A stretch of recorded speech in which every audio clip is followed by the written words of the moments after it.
The Shadow by the Compost Bin.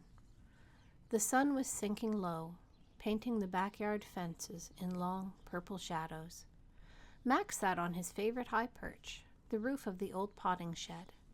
From up here, the world felt manageable. He absent-mindedly rubbed a paw over the small pink scar on the top of his head, right between his flattened ears. It was his badge of courage, a reminder that he had faced hard things before and survived. Suddenly, his ears twitched.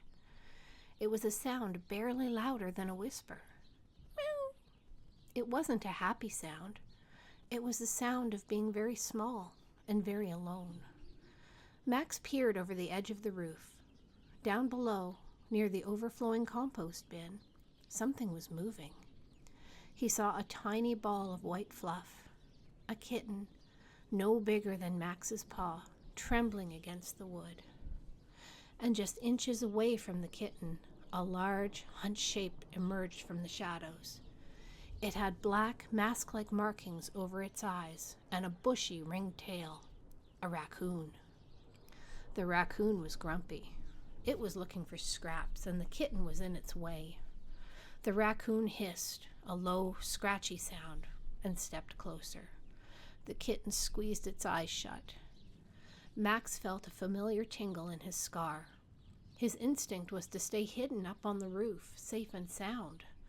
The raccoon was big, and its claws were sharp. But then Max looked at the kitten. He remembered what it felt like to be that small and scared.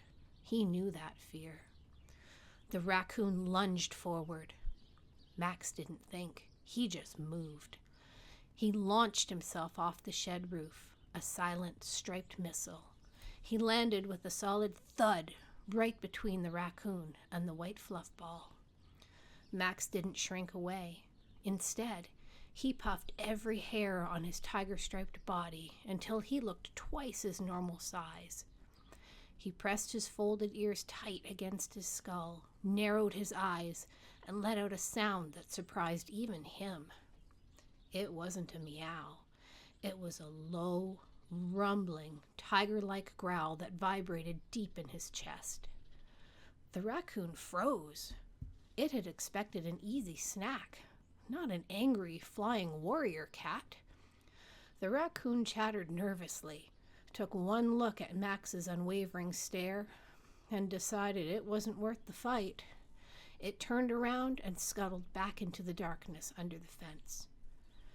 Max let out a long breath, his fur slowly settling down.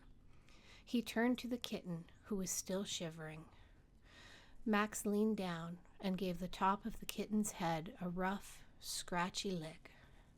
"It's okay, little one," Max seemed to say, his own badge of courage tingling proudly. "You're safe now."